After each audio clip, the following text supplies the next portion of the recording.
Hello and welcome to the only podcast diving deep into the daunting domain of Darth Maul, the deadly disciple of the dark side. Maul has set his sights on a new recruit, Devon.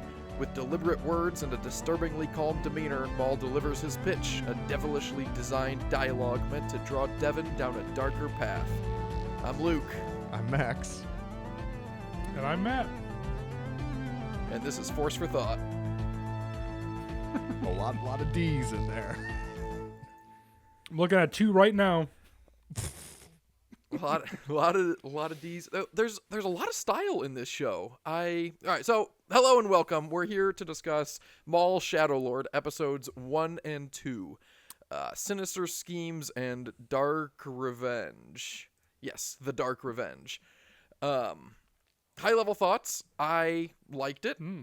Max, where are you coming in? High level thoughts. I loved it. I think the show is absolutely incredible so far. I am so excited to watch more. There's like a couple things with the show that it absolutely needs to land, and so far I think it's doing a good job of. One is introducing the side characters, right? Because the biggest problem that this show faces, which is also its greatest asset, is the titular character. It's Maul. Obviously, we already know a lot about Maul. We know where he comes from, and we know where he ends up. So we're not telling a sequel or a prequel. It's just a middle story. And so they have to, A, find a way to make an interesting story about Maul, knowing that we already know both ends of his story, right? And so I think that they're doing a good job of that. I think they're doing a good job of setting that up by giving him this apprentice figure in Devon and how that, shakes up and, what happens with that. Maybe she's the one who betrays him, abandons him on Malachor. Maybe we see Kira later and it's her. Like, who knows? Like, there is some middle here of his story that we do not know. And so I am very excited for that. And I feel like by introducing this dynamic of, him wanting an apprentice figure is interesting. The other thing that's very important is the side characters, because I feel like occasionally the side characters are kind of in a lot of the animated shows, especially like in the Bad Batch. There was a bunch of side characters that came up outside of the Bad Batch, but none of them really stuck in my opinion. In this show, Well, the Bad Batch has like 5 or 6 main it does. characters. So well, yeah, that's I'm not the same. talking about Bad Batch right now. It does have 5 or 6 main characters. The problem is they're all clones. So then those characters themselves are also not very well defined because they're all the same. They just have they're just archetypal characters with 0 character development. You always know exactly what Tech is going to say. I love Tech. He's my favorite one. But you always know what Wrecker's going to do. You know how he's going to react. Anyway, this isn't the Bad Batch. You knew that Tech was going to say, when have we ever followed orders about the Bad Batch. I like the Bad cable Batch. And die? You didn't like know the that. Bad Batch. That's this how the show started. The Bad Batch evolved. Each character better. had their own character arc. I resent this so much. You're going down a rabbit hole of making it sound like I'm just dragging Bad Batch. I like Bad Batch. I like this show a lot. I think this show can be better than Bad Batch. We're only 2 episodes in, so obviously you got to give it time to grow a little bit. But I think the character development that they're doing with a lot of the side characters is remarkable. I think they're doing a really good job with the Lawson character, who's just the general lawman, right? He's going to be hunting down Maul. They've already kind of introduced some of his backstory, some of his skepticism of the Empire. They kind of showed his son and the whole we're going to go meet your mother. It's giving, I'm 2 weeks away from retirement. So it's like, I'm worried about this guy's fate now. The Devon character and her master, I'm very interested in. And even the droids, I think Spybot and Two Boots are already standout characters in my opinion. I think both droids are starting to steal the show, so I'm excited to see them more. Sometimes in Star Wars, it's a fine line whether or not the droids will be beloved or more annoying, but I love them. There's a lot more I can get into, but I'm just trying to deliver high-level thoughts. I love this show. I think it's fantastic. Who's catching this stray bullet of a droid that you find annoying in another show or movie? The droids are always standouts. I'm the only one in the C-3PO sucks train. Who are you talking about? Pip, Lola, who else is... Nuts. Yeah, those are pretty good examples right there. You could have stopped and been like, yeah, we get it. Yeah, that's fair. No, yeah, that is enough. Yeah, no. Okay. They were not the standouts of their shows. I didn't dislike them, but yeah, those are fair I didn't dislike them points. either. I'm just saying, like, generally received, I suppose. Yeah. Matt, how you liking Maul Shadow Guys, Lord? I'm proud of myself, first of all, for not cutting anybody off. I let people finish their thoughts. It's nice not to host an episode for the first time in 4 weeks as well. Guys, I did something today that I don't usually do, which is look up reviews for Star Wars things before I view them. And I was pretty I have down, not, so I usually do. I just read a couple of reviews that were negative, and I was honestly kind of going into it a little, like, kind of peeved off by these, not at the users, but by the show itself. It was like so many cliches and stereotypes and trying to make story where there is no story, yada yada. I was just reading that. I was like, maybe Maul's been overdone. It didn't have, it's like an interesting character that obviously they keep going back to. Dave Filoni, obviously a massive fan. And so I threw this on this morning before work, and I was incredibly impressed. I loved it. I think the first scene, the cold open, was great. The voice acting really honestly blew me away. And honestly, like, I think I agree with Maxwell, is that I was expecting it to be, though I love Rebels even, a lot of the times it's like whoever the Rebels meet along the way are throwaway characters you don't give a shit about. Or once in a while, you'll get a character you care about and they want to continue. But I was like, all right, who is this Lawson guy? Who's like Lodi or Ludi, the small little guy in the mech suit, or Demas? And I ended up thinking all of these storylines were cool, and for being Maul Shadow Lord, I cared about every single character that, beyond Maul. I was like expecting these characters to be throwaway characters that are going to serve a purpose for Maul, but I find Lawson to be incredibly interesting. When he mentioned his son, I was like, okay, are we going to get any sort of backstory on that or not? And we do a little bit, right?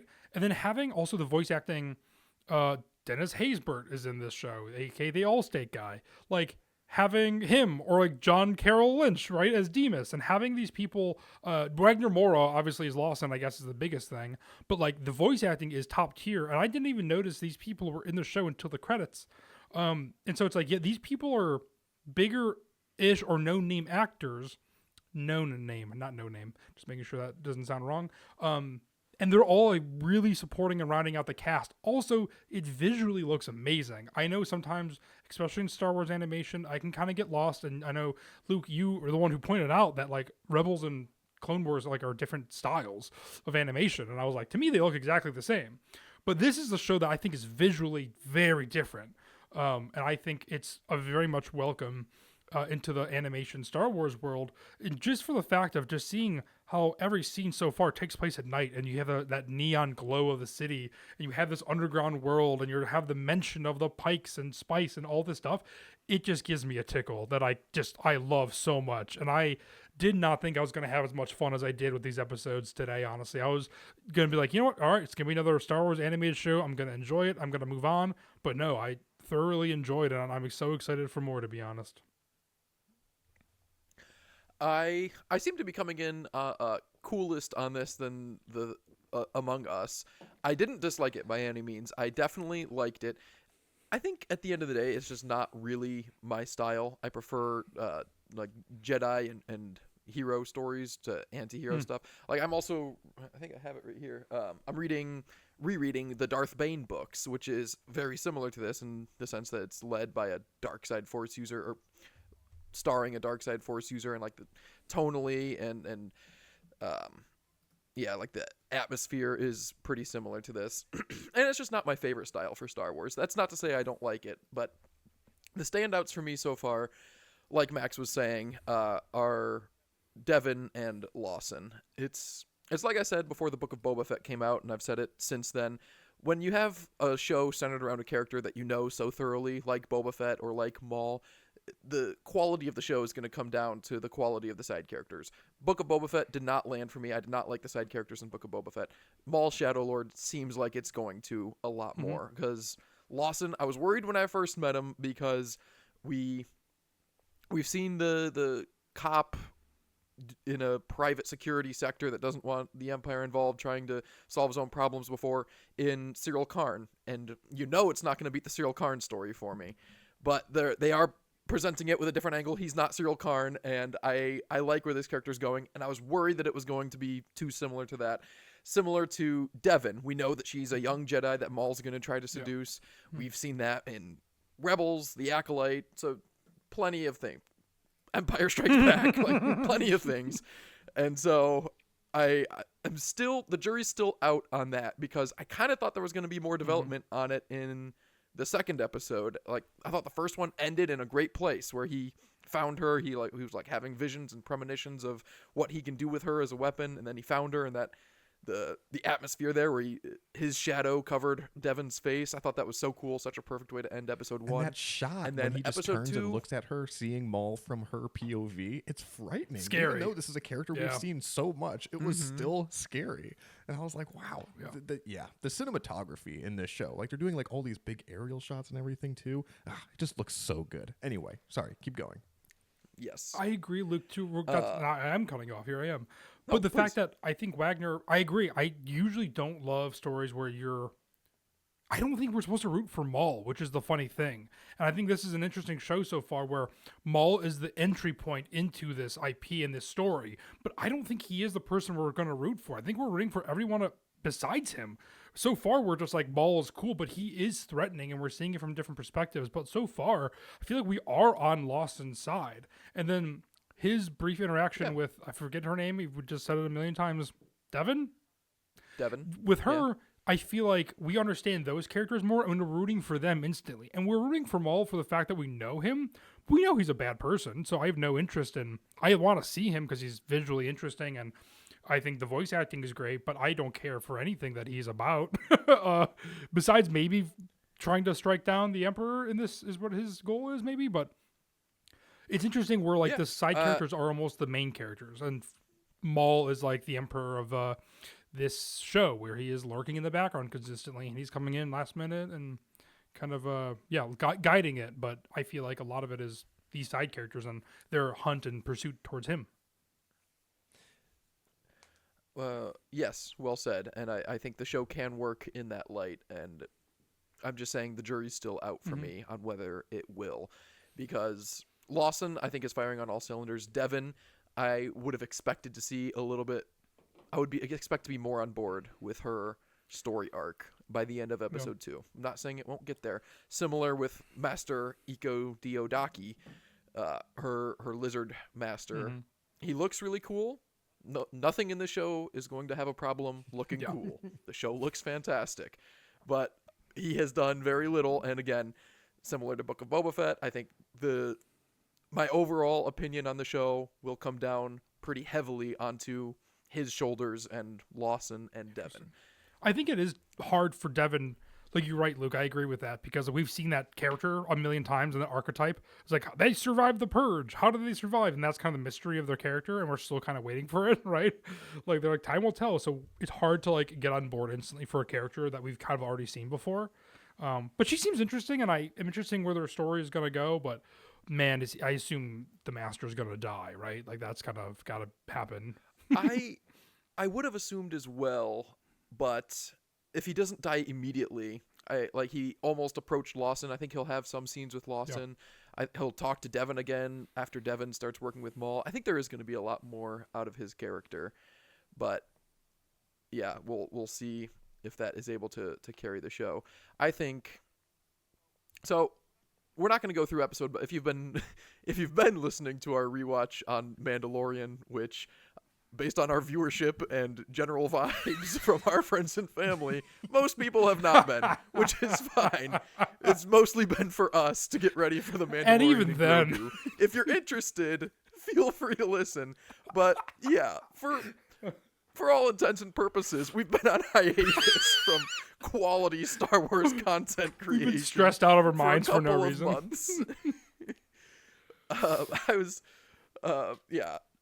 So we're back now talking about something most people are going to be more interested in. And I think, whereas with the Mandalorian rewatch, we've been going through kind of scene by scene to really dissect each episode, which is also easier to do because that's our second time watching that show, at least, and it's been out for years. So we're not really going to do that with Maul Shadow Lord. We're just going to talk more high-level themes, vague character arcs, and moments that we want to bring up. And the biggest thing that I want to talk about, I think the standout from the first 2 episodes, is, I don't want to just say the vibes, but it is the vibes. Like the combination of the art direction and the music. Oh, yeah. Music is I remember great. when the last trailer came out, I texted you guys and I joked they changed the name from Maul Shadow Lord to Maul Aura Farming because the trailer was just Maul doing the sickest, most badass stuff you could ever imagine. And it's like they didn't cherry pick moments and edit it to have that vibe in a trailer. That is the vibe of the show. That was very indicative of what the show is going to be. And I think it's firing that's on why all cylinders. I'm glad that we're all on the same page that the show is going to live or die by the quality of the side characters. And I think like going into the general vibe like you're talking about, it's just the mature tone that I think they struck very early on with this show. With a lot of their other shows, especially their ongoing shows, so not like the Tales of miniseries, but Clone Wars, Rebels, Resistance, they all start out very, child-friendly and then become more mature as it goes on. You kind of saw it with Resistance, even though it didn't get, the full time to kind of grow into itself, but you definitely see that with Rebels and Clone Wars, whereas I feel like this show just kind of hits the ground running, starting with that more mature tone right off the bat, and I really like that. I think they did a good job of that with the characters because, the whole thing about Maul is that we know too much about him. And at this point, he's not a dynamic character. He's just more of a presence. And that's where we get that aura farming and like everything's kind of happening around him. And like it is the Maul show. But how are they going to take Maul from a presence, something that just kind of aura farms on screen, into an actual dynamic character? And so I'm excited to see that, as well as the interaction with the other characters, which I think I don't want to speak too early. We're only 2 episodes into this, right? There's plenty of time for them to not stick the landing. But based on the character work that I've already seen them do with Devin and Lawson in the first 2 episodes alone, I have confidence in the show, and I think it will be good because I agree that they need to do a little bit more with Eco. I'm interested to hear more from him, to find out more about his relationship with Devin, where he's going to go. That whole dynamic that they set up right from the beginning, where they were hungry and Devin was like, well, they're not going to notice if we just steal a couple fruits off their cart, and he was like, no, we can always rely on the kindness of strangers. Like, that's such an easy, quick way to establish the relationship that they're going to have, right? Yes, she's going to be susceptible to seduction from the dark side, and he's going to hold true to his Jedi ways. Now, how far do they carry those values are yet to be seen, but I think that we will see more from Eco and that his character will be more developed, and I'm excited to see that. The other character that we haven't talked about at all, who I think is supposed to be a main character, is Rook Cast. And so I'm also excited to see and learn more about her. I mean, I can't even, now that I'm looking back, place any like notable scenes with her in my head. Like, she's Maul's number 2, I think, pretty clearly, but we haven't really seen a whole lot from her. I'm looking at the poster right now. I mean, her and Devin are probably the second largest on there. So, yeah, I mean, there's a lot more that we're going to get in this show. But I think that it's going to be a very good character on an ensemble show. I agree. I didn't stick to I think it. there's I hope so. Rook Cast is another thing that had me more worried than excited, though. Similar to Devin. Again, it's only 2 episodes, and I'm happy to give it the benefit of the doubt. Rook Cast, the subtitles, Max, if you were watching with subtitles, I know Matthew prefers not to, referred to her as Rock I noticed Cast that at one point. I'm glad that you said that. Didn't like that. That's an unforced error that really bothered me. I'm sure they'll fix it, but I'm glad that we both noticed she's it, also though, and that we're both putting it on pod, so that someday when we go back, we will notice that it's changed, and we'll point this out. yeah, yes, because that's happened before, and I did not have this to look back on. Rookcast voiced by Vanessa Marshall, also of Hera Syndulla fame. She voiced Hera. well, as is well that your fun fact for the in Rebels? I did not Dang. realize that. Serious? Yeah. But so far, Rookcast has been probably my least favorite because I'm going into it with the light of Book of Boba Fett in my mind and all the things that didn't work in that show and what I want to work in this show. And Rookcast is pretty similar to Fennec Shand in story purpose and character design, and Yeah, like she's basically I mean, Fennec Shand, I feel like and I'm worried always she's going the to be Fennec Shand. defender on this pod, even though I've made my opinions on the Book of Boba Fett very clear. But there's enough other characters as well that I feel like in the Book of Boba Fett, Fennec Shand was like, yes, very clearly the really like only other main character in it. And then they had like little side characters that they interacted with. Whereas this, like, I don't even know. I mean, so far, Rookcast has been a background character.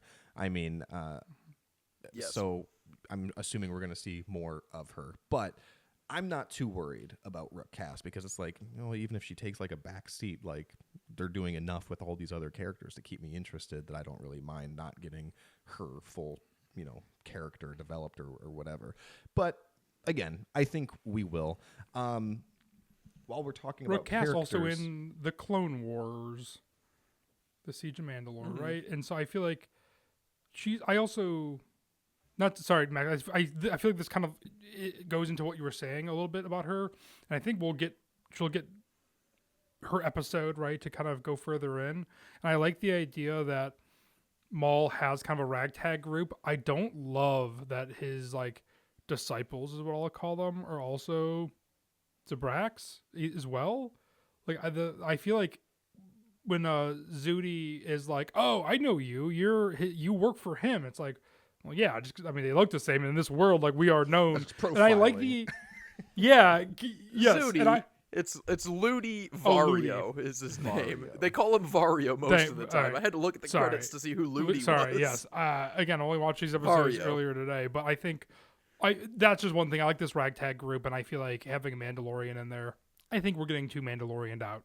Maybe I am, but let's. That's just.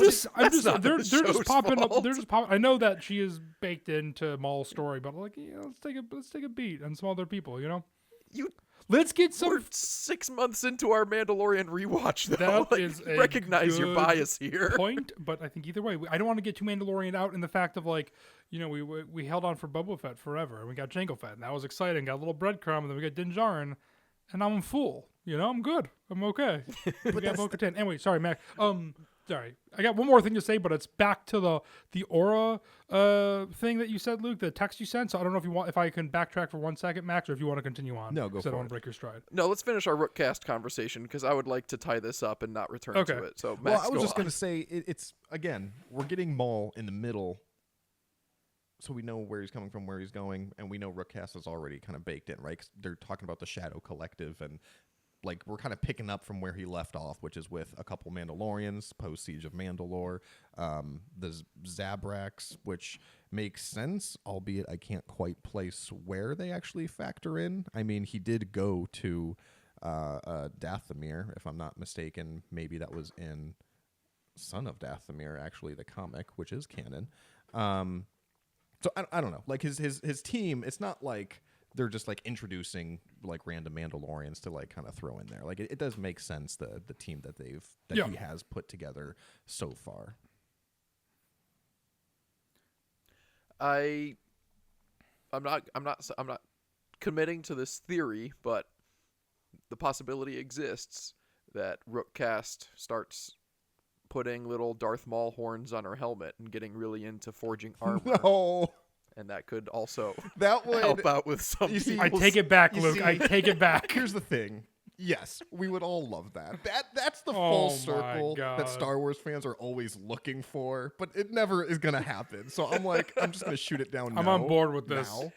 Now. No. Rookcast does not equal It's a armorer. I'm just saying it's a possibility. You never know. I like it. But back to the art direction. I was curious because at first I thought this was just the Clone Wars art style, which has historically been Star Wars animation fans' favorite art style. Rebels was good but not great. Resistance was received poorly. I thought it was fine at worst, but I was worried that we were going to kind of be condemned to just the Clone Wars animation style forever, because in 2008, when the Clone Wars movie started, it looked like shit. The art style was decent, but the technology was bad. And then over 11 years then, when Clone Wars Season 7 came out, it looked fantastic, and they maxed out that art style, and I thought that we were just going to sit at that peak forever. But now that we've gotten to that peak, we can just take it and put different flavors on it and really stylize it a lot more, which is weird because it's already a very stylized animation style. But yeah, the extra style in Maul Shadow Lord is really working for me. I agree. Even like the lightsaber effects that they have, like how it looks like more flaming than it does in live action. It just looks so cool. Yeah, little details really like does. that. I'm like, wow, that is beautiful.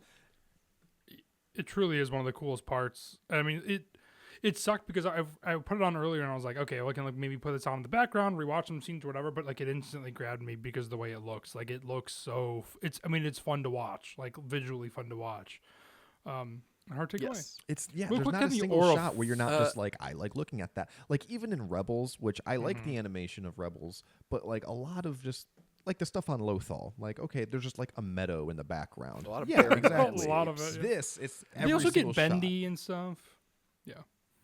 Bendu? No, they get like bendy, like the Bendy? like, yeah, you can. It almost looks like an action figure, which sometimes is very cool. But this feels like what I want, how I imagine my action in figures Rebels? playing. You know what I mean? Like, in your head, this is how I want it to look. But in Rebels, it feels like that's what it actually would look like. If that makes sense.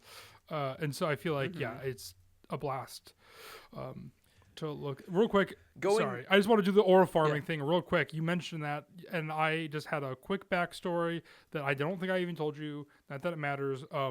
But I just have a funny relation with all of your stories matter. Thank you. Go on. I just have a really funny relation to that text because you texted that. I was at South by Southwest, humble brag, and they. Sorry, I was debating saying that just to be funny, and I was like, that just sounds like a dick. But I was at South by Southwest. I was in back-to-back movie screenings, and so I saw Luke Taylor texting me. I was like, okay, whatever. I saw 2 movies back-to-back. Then I had a NoFX screening. I was across town, and I had about a 30-minute walk, so I was just hustling. And there was a windstorm going on. Like, literally, it felt like a tornado.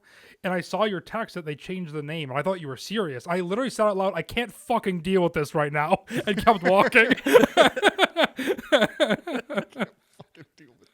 Sorry to stress you out. I gotta be more conscious of what I can unleash. I'm just into the imagining, world. like, again, it was crazy. Like, outside, it was just a windstorm. The sun was setting. It was like an eerie, spooky vibe, and I can't imagine the people I walked past.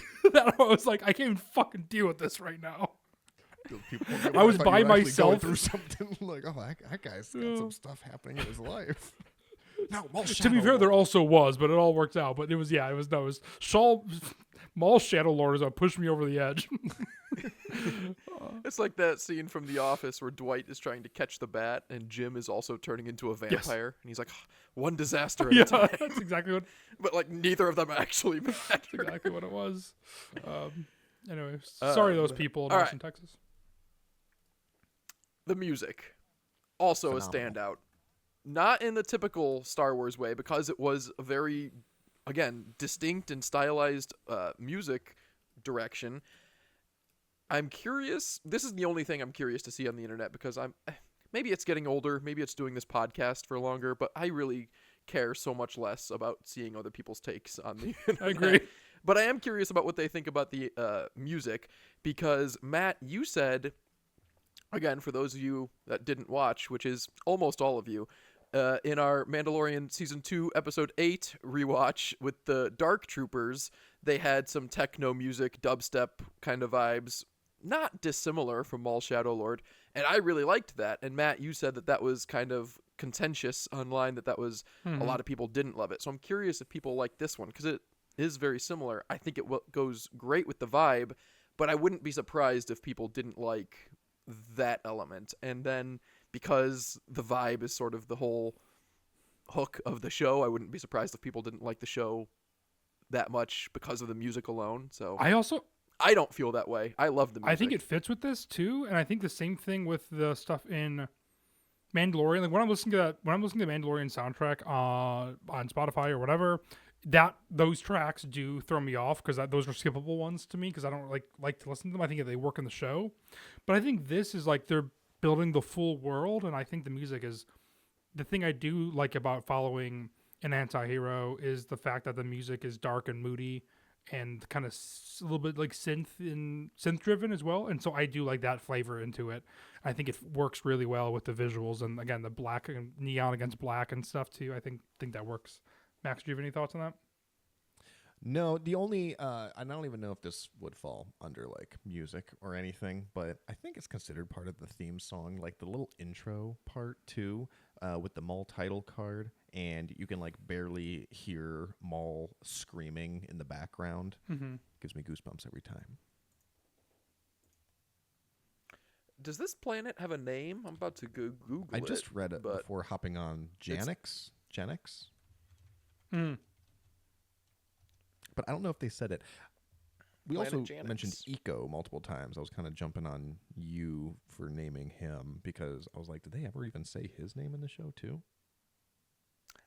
That did not sound familiar when I read it in the credits. Yeah, I don't think they did. That's his name. I thought of something else too when we were talking about characters. And I guess it kind of goes to the mature tone that they were striking that I like. I feel like they did a good job of kind of pulling a little bait and switch on the viewers very early in the first episode by talking so much about Demas and making up Demas to be this big, bad underworld gangster. Because you kind of see it from his perspective first. Like, they rip him off, they talk about Demas, and then it cuts to Demas, and he's freaking out, and he's like, I think this was Vario, get me Vario. And then they have this meetup, but you see everything from Demas's perspective, and then Vario gets the upper hand, and he kills Demas. And I was like, wow. And he's a little man. I was preparing to follow Demas a lot more than I really was. Like, I felt like that was a good little switch, where it's like, the easy thing would have been to, have it be Vario's money and follow Vario, and then we see Vario kill Demas. But instead, they gave us that little extra flavor, where they're like, no, we're gonna take a second, follow Demas, and then that will be the introduction to Vario, who I don't know for sure, but is he the same species from the Phantom Menace, one of the pod racers, the one who blows up? Odie Might be Mandrell? Odie Mandrell that I'm thinking of. Because I Never like shoot a man in the like back. the species, and I don't know if it's original to the show or not. I think he's from the Phantom Menace, but I like it a lot. I like that he had that mech suit too that he walked around in, which I didn't even understand. I thought he was just like part cyborg or something, and then Demas made that wisecrack to him because he was saying that he's like getting big or something, and he's like, at least I fill out the suit. And then like later when he's not in his mech, I was like, oh, I get that line now. I was like, Yes. a moment where I'm like, oh, that was kind of stupid in hindsight, but I was like, it's satisfying. The writing is Satisfying so nonetheless. good. Like, I think that's what's setting this apart, though, is that it's not spoon feeding you things. You can rewatch it already and be like, oh, I understand that now. I think that's a lot of fun. And like again, when he says never shoot a man in the back and stuff too. Like, it's just, I don't know, just all that stuff. I feel like it's a good mystery, and I think that's the thing is that we don't really know all the plan right now, and I think that's what's going to hinge on a lot is the plan going to, when it comes to be revealed, is that going to be a huge oh shit moment, or is that going to be something that feels rewatchable and worth it as well? Because right now it's like all these pieces are falling together, but I'm interested in seeing where it goes. And like I said, I was overly impressed, honestly, with the first 2 episodes just because it was a fun ride, but we'll see. All right, this is gonna blow your mind. So Matt, you're gonna have to edit this into our video on YouTube because are you looking at the chat? I put in a picture of Odie Mandrell, who I thought was what you were talking about, and then I googled Ludi Vario. He is in Alina, who is famously a different pod racer, Rats Tyrell from the pod race, who also looks very similar, but definitely Rats Tyrell is in Alina like Vario and not Odie Mandrell. Interesting. Wow, those are so similar. I feel very good Yeah. about calling that out, even if I was technically wrong. You should. That is. I don't feel bad about confusing Odie Mandrell with Rats Tyrell. They even rhyme. They do.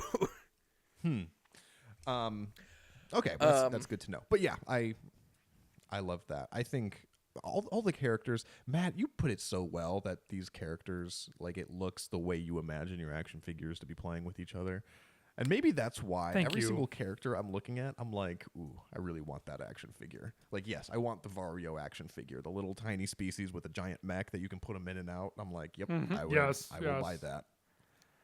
It's funny, Max, when I said that, I saw your face change, and I never know with you if it's like there's certain things, right, where I'm like, I know that when we're in the car together and a song comes on that you like, you instantly look to the radio to see what it is.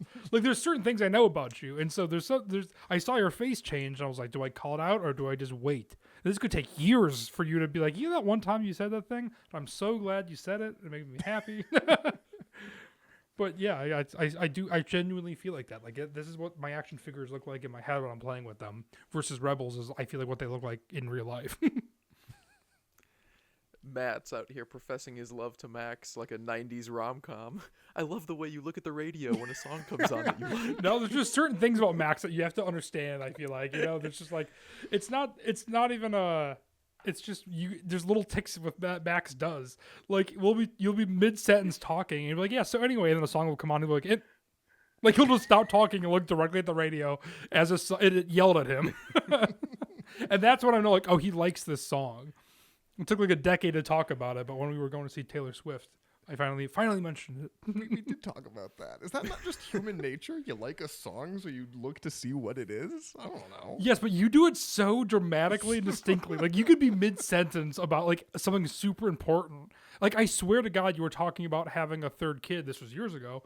And I swear you stopped mid-sentence and looked at the radio. Yeah, I do believe that the men in my family have famously poor multitasking skills. That's come up several times in my life, and I've noticed it then with other people. Let's hope your brother doesn't text and fly. The pilot, right? Yeah, but Vario's mech, the novelty of that did not hit me as hard because there is a character in the High Republic that is little but uses a big mech to be big, and so kind of seen it before. It's still cool. I haven't seen it too much, but it was not my first time. Duel of the Fates. Gotta talk about Duel of the Fates. When's the last time that's been in Star Wars? The Rise of Skywalker last trailer for some reason. Like, they've been holding this in their back pocket. They know they have an ace in the hole here, and they use it so sparingly, which, my God, I would not have the restraint that they have. I'd be putting it every time. The Siege of Mandalore, back-to-back Duel of the Fates, every time Maul's on screen. But they held on to it, and yeah, at the end of that first episode, very effective. Yep. Yeah. Does Maul have a theme? I feel like his theme is kind of just Duel of the Fates, right? I feel like it definitely is his theme. I can't think of Maul's theme. I can't think of... I'm pretty sure it's definitely... Can't say pretty sure and definitely. All right. But like every character has rewatch the Siege of Mandalore. I'll be back in an hour and a half. The Leia theme, the Han theme, and everything. I feel like I don't think Maul has a specific theme. I would expect it to be some sort of rendition of Duel of the Fates. I think I could be wrong, but I believe that was I definitely think this might be true, to quote Luke. But I think the intention for Duel of the Fates was to be his theme, and so it's synonymous with it. And I don't think we fully get Maul's theme until he is revealed of his truest self, which is the dual lightsaber. I believe that was the intent. Was that is indeed his theme, just for the fact that is his moment, in the film. I subscribe. I hate talking about stuff that I don't know enough about, which I do pretty consistently. So that's why I hate myself. But here I go, doing it again. It's my understanding, Luke, that the Duel of the Fates is not Maul's theme because that sequence was not so much about Maul. It was more about the fate of Anakin and his, what's going to become of him, because it's reprised in Attack of the Clones when Anakin is on the speeder going to murder the Tuskens. And so Duel of those the are the Fates only is two reprised instances in that I can. scene? Yes. I've never noticed that. That's interesting. Yeah, the when it's sunset on Tatooine and he's taking the speeder. Wow. I'm gonna need to go back. Star Wars That's is what makes so that scene good. hit so hard. Don't you remember? Don't you remember loving that scene of just Anakin riding through the desert? Yeah, you have. That's why it's so good. That's interesting.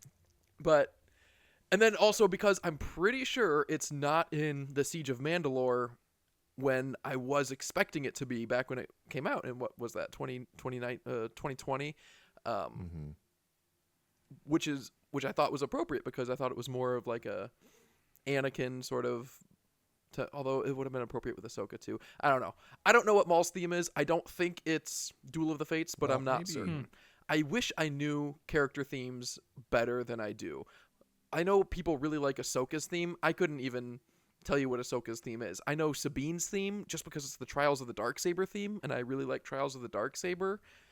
Yoda, I mean, they whore out Yoda's theme every time he is even near Yeah, a that's screen. true. Like, Near us. I know Yoda's theme. Same with Leia. They whore out Yeah, Leia's but it's theme so every good. time she's on screen. Yeah, I'm not mad about either of them. It's just interesting how sometimes a character has a very distinctive theme, and other time a character has a lot more screen time and I don't know about more deserving of a theme, but definitely not. No one's more deserving of a theme than Yoda, but yeah, I would like to be more aware of people's themes, and I'm not. But then I was all excited that John Williams came back to write Obi-Wan's theme because he never had one in the original you say saga, it. and then I didn't even like it. It's so good, Luke. I'm getting a tickle right now just thinking about that song. It's so good. Could you hum it? Enlighten Yeah, me. but it starts off does it so go? slow. That's the best part. It's the build though. Why it's so boring. No, it's the build. Um, You wouldn't last one LCD sound the- system song. even the build parts of Duel of the Fates are still fire. The na-na-na. That's not really a build. That's so fast still though. Oh, it's fast, but it's the build. This is like talking to Max about anything beyond ska. It's like it's good, but it's just not ska. It's not as happy. And I'm like, I I'm agree, set in but my there's ways. oh. I'm happy with the man that I am. And I me am ska too. or Just the give way me you look death. at that. Just the way you look at the radio when a good song comes on.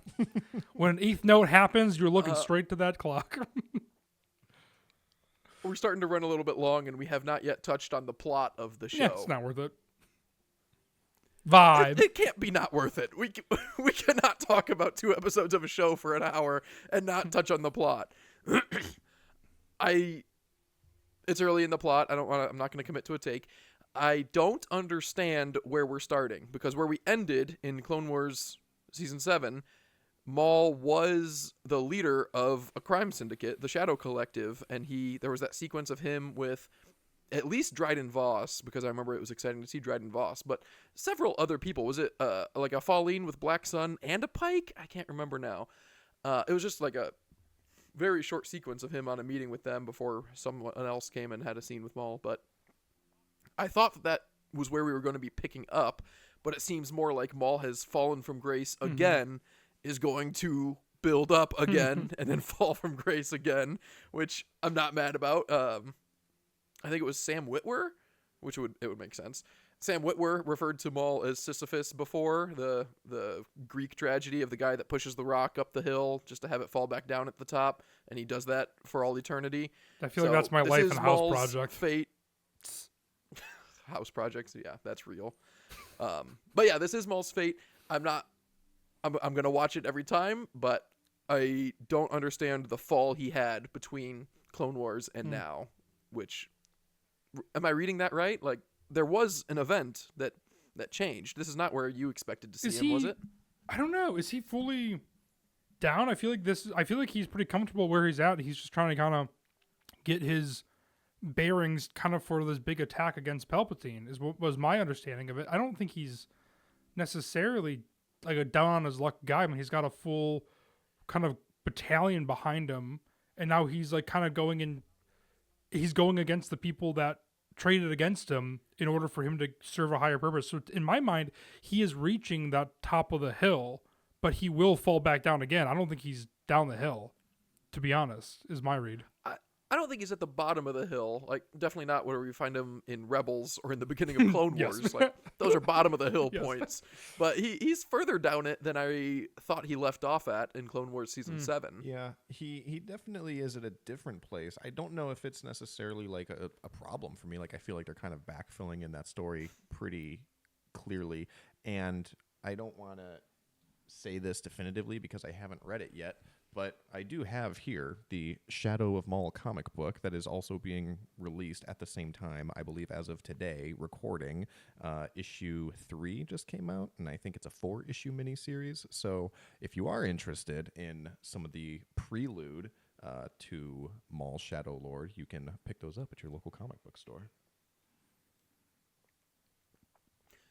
Maybe that would be good for me to read. But do you remember my take on comic book Maul? He's No. too hot. You can't handle it. Years ago now. It's one of my hotter takes because, well, I think Maul is not a good comic book character because it's his movement and on-screen versatility that makes him so interesting. And it's kind of the opposite of Vader, who I think Vader is a better comic book character than a movie character because on screen he's so stoic and slow and it looks cooler on a comic book.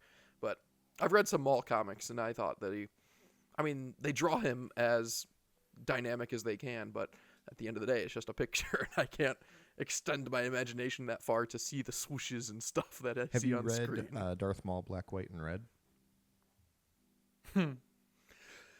Is that what I read? No, it was a different Maul series. No, I have not read Maul. I Black, recommend White, it. and Red. I think it's my favorite Maul. Isn't it all pictures? Isn't it no words? No, there's words. The gimmick is there's no color. It's Okay. all literally black, white, and red. You mean it's a silent film of comic books? Also, did Toby Keith's brother write that? Courtesy of the Black, White, and Red. Courtesy. I appreciate that joke. But sorry, go ahead. Go on. I was gonna bring us back to the plot. Maul is taking down these smaller syndicates. These seem to be contained to just planet whose name escapes me again. Yeah. Janix. Are these just Janix syndicates that he's going to take down and then I don't know, go but galactic? I really like that, and it is something that afterwards stuck with me, and I was like, oh, I think that might be one of the reasons why I like Lawson so much too, is because everything so far has been contained to one planet, and I feel like that helps contribute to the cat and mouse feeling. Whereas, like in Bad Batch, they have, their home base, but then they constantly go to a different planet, do a mission, and then come back. And I think that aspect of it kind of takes something away from the danger where it's like, oh, well, at the end of the day, they just need to fly away and go back home. Whereas the episodes that you're like most invested in for the Bad Batch's well-being are the ones where their home base is being invaded by the Empire, or like when they were on Paplu, and it was, shit was hitting the fan there. Like those are the more interesting stories. And so I like that so far it's been localized to just Janix. I think that's going to make the cat and mouse with Lawson a lot more interesting. And I don't know if it's going to stay like that, though. And, maybe, yes, Maul will start jet setting around the galaxy, and Lawson will have to keep trying to go after him, and every time he misses him, maybe it'll be a whole Catch Me If You Can type thing. I'll plug that real quick because I just rewatched that movie for the 100th time. It's in my top 3 favorite movies of all time. So, So number 3 then? yeah. What are the top three? I said it too quick. I don't even know. They got to be both Star Tommy Wars. Boy, number 1. You must just be excluding Star Wars then. Well, I don't wanted know. I'll have to to come back to agree it. that You talk. God damn it. containing the story on Janix is good for Lawson's character. You also need some sort of structural approach to the show to legitimize Lawson as an adversary to Maul, because he's just a guy. Like if they ever go toe to toe, it's gonna be like taking candy from a baby. He's just gonna smush him. So having this dynamic of him being in charge of the security force on this planet will bode well for the show in terms of their dynamic being fair to an extent.